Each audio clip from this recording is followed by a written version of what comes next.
Unaangalia Baba Sam the King Tanzania TV channel. Kwa maoni na ushauri tumia namba zifuatazo: 0752732515. Usisahau kusubscribe kwa simulizi na makala za kuelimisha.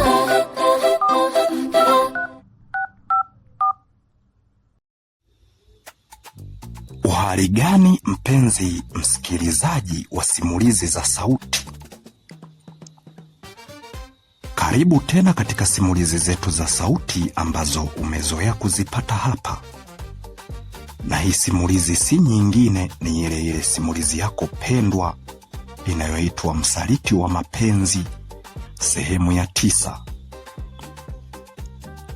Kama endapo utakuwa haujasubscribe channel hii, inaitwa Baba Sam the King Tanzania TV channel kwa upande wa YouTube, na chini ya video hii kuna kitufe ambacho kina rangi nyekundu, pia kina alama ya kengele. Ukigusa hapo moja kwa moja utakuwa umesubscribe channel yetu. Kwa hiyo tunachokuomba subscribe, like, share, comment ili tuweze kupata mchango wa mawazo yako. Kwa upande wa TikTok tunaitwa Baba Sam the King channel, Baba Sam the King channel. Ukiingia TikTok utakapo play hii video, manake kwenye upande wako wa kulia kuna vitufe mbalimbali, lakini angalia kitufe ambacho kina alama ya jumlisha. Hapo ukigusa moja kwa moja utakuwa umetufollow. Kwa hiyo tunachokuomba follow, like, share, comment ili tuweze kupata mchango wa mawazo yako. Sasa karibu katika sehemu yetu ya 9 ya simulizi hii inayoitwa Msaliti wa Mapenzi, ili tuendelee kuidadavua, tuangalie ni kitu gani ambacho kiliendelea. Kesho yake asubuhi waliamka. Yeremia alishangaa kumuona rafiki yake ana furaha sana, yani Ibrahimu ana furaha ya kutosha. Hapo ndipo ambapo mazungumzo yao yalianza kama hivi, wakiwa mle ndani, ikiwa ni asubuhi.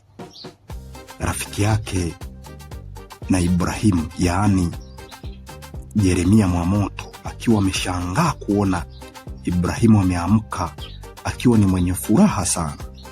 Mazungumzo yao yakawa kama hivi: rafiki yangu, mbona inaonekana kama vile umeamka asubuhi, yaani na furaha zote? Kuna nini? Vipi, mambo yamekwenda sawa? Kwa yule shemeji ambaye ni bubu amekupigia simu? Yani huwezi amini, yani nikwambie, kama jinsi ambavyo umetabiri ni kweli, huyo bwana amekuwa ni shemeji yako.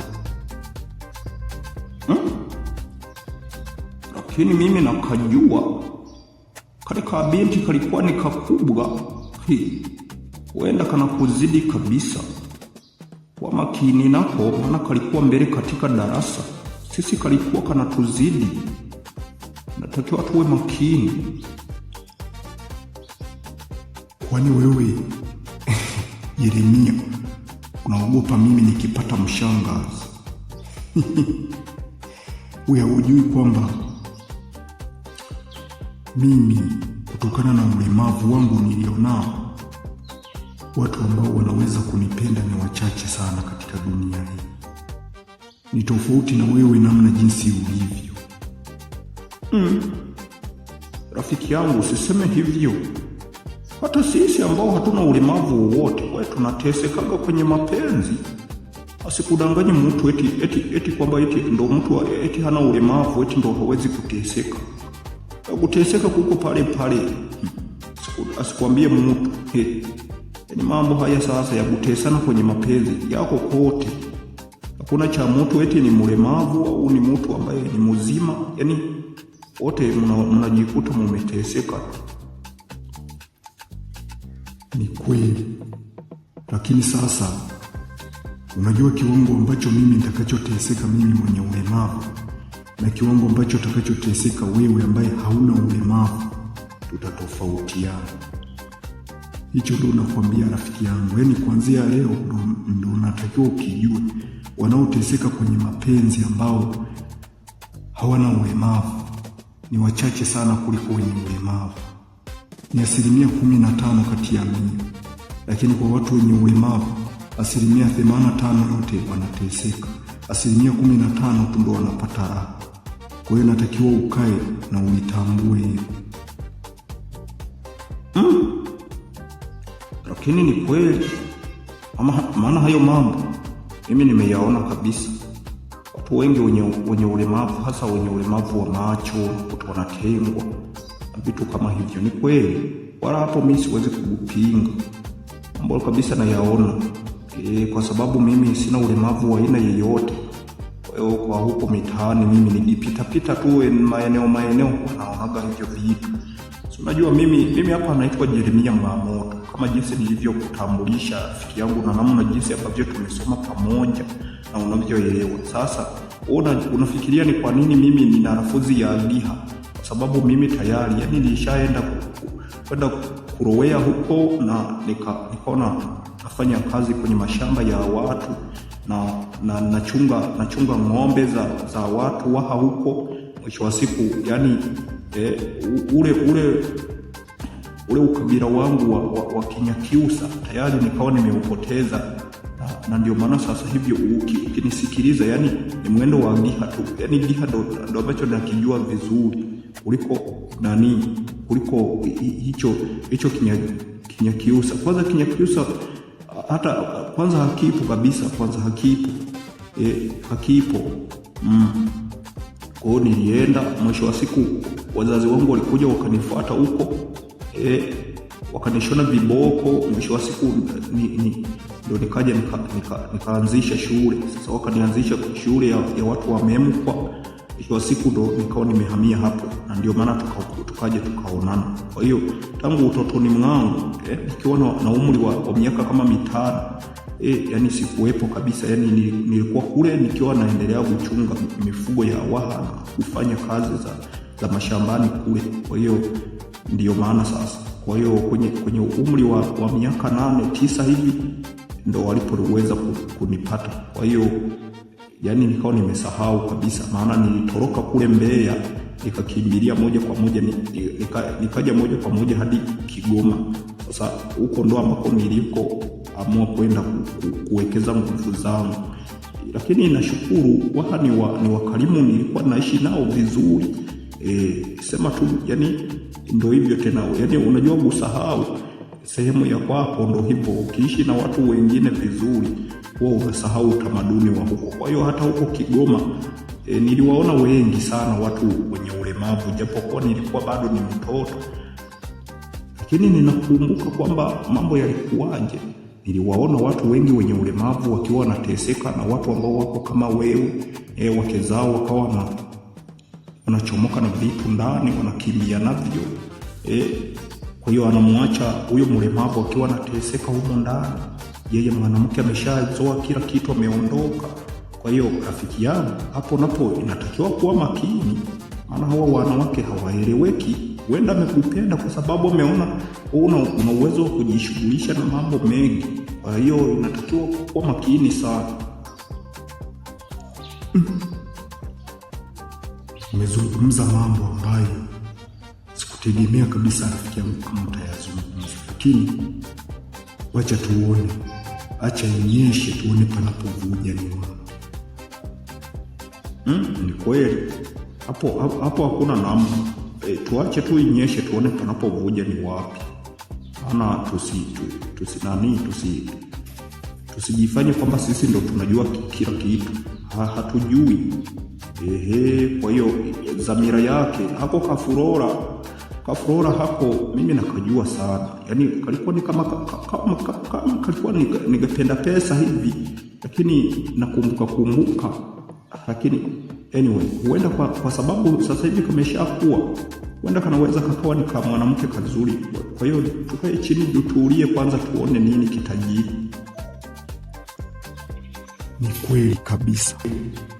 Anaweza kawa ni mpenda pesa, lakini mwisho wa siku akajirekebisha. Kwa hiyo tusubiri tuone mambo yatakuwaje. Kwa hiyo atakuwa amenipenda kwa sababu ya pesa, ndio maana unaona nina furaha. Jana nimeongea naye, kwa hiyo ninapanga mikakati ili niweze kumleta hapa, aje angalau tupikie ugali hata kwa siku moja, au unaona?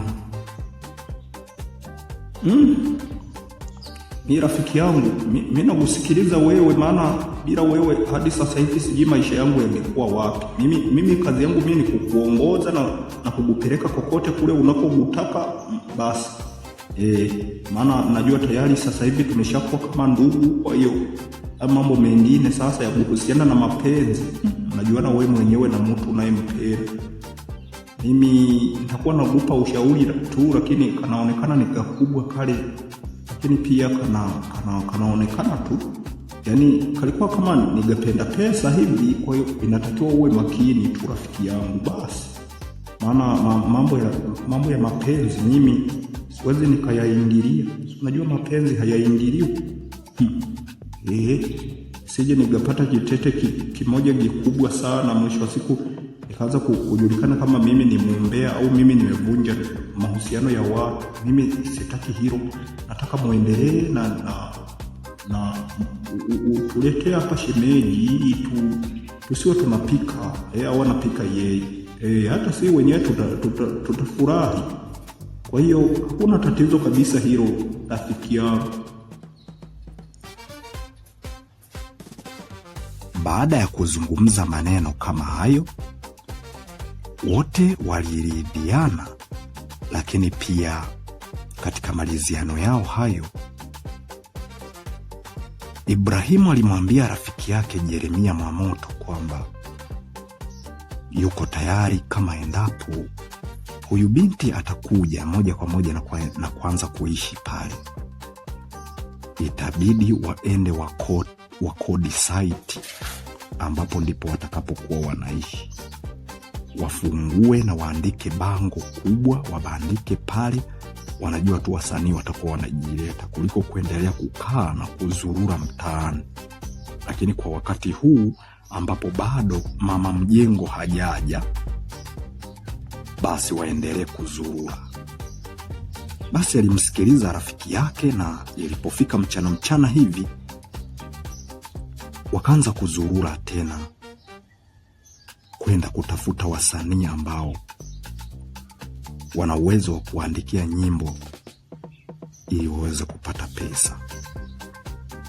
Na baada ya kuzurura siku nzima, ni kweli tena alizivuna kama jinsi ambavyo alivyozivuna jana, na kwa siku hii ya leo na yenyewe akavuna vile vile. Kwa baada ya kuvuna pesa nyingi, ikabidi moja kwa moja atoke pale na kumwambia rafiki yake waelekee nyumbani, yani nyumbani kwa mzee Muhina. Sasa wakaenda moja kwa moja, wakamkuta Muhina yupo na mama yake kipenzi Bisemi Kaduguda. Wote wakakutwa wako pale, na hapo ndipo ambapo Bwana Ibrahimu aliamua kumsimulia baba yake mzee Muhina Bakule. Akamsimulia yote kwamba yeye yuko tayari kuoa, amepata mwanamke ambaye ni mzuri, ambaye atakayeweza kuishi na yeye, na kule ambapo hiyo kazi anayoifanya anamshukuru Mungu, anapata pesa. Kwa hiyo atamleta kumtambulisha huyo binti hapo nyumbani. Na kwa namna jinsi ambavyo walivyokuwa wakizungumza, Bisemi Kaduguda na yeye alikuwepo, alikuwa anaosha vyombo pembeni. Kwa hiyo hakuhitajika tena kuambiwa jambo lolote, kwa sababu alikuwa anawasikia wakiwa wanaendelea kuongea. Lakini Semi alianza kujifikiria ndani ya moyo, akijisemea kimoyo moyo,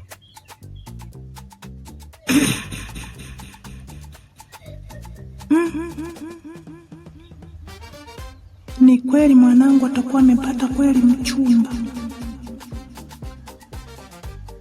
Namna jinsi alivyo mwenye ulemavu kweli, kuna mtu anaweza kumkubali. Tena kumkubali pasina masharti.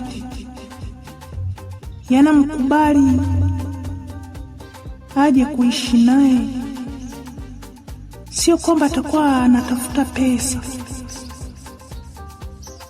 Maana wanawake wa siku hizi na wajua ni tofauti kabisa na enzi zetu. Wanawake wamekuwa wapenda pesa. Hata kama awe ni mtu mwenye ulemavu, awe ni kiziwi, awe ni kipofu, lakini pia awe ni kiwete, yana na ulemavu wa aina tatu. Lakini licha ya kuwa na ulemavu wa aina tatu, mwanamke atakuja tu na atasema anampenda, kumbe wala hata hampendi.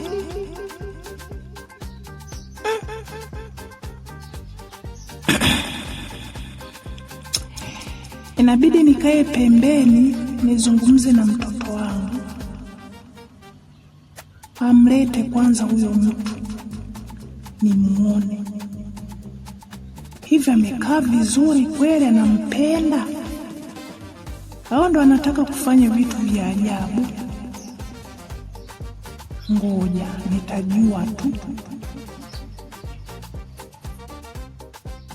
Baada ya kuwaza, akiwa anajifikiria ye mwenyewe na kujiambia kimoyomoyo,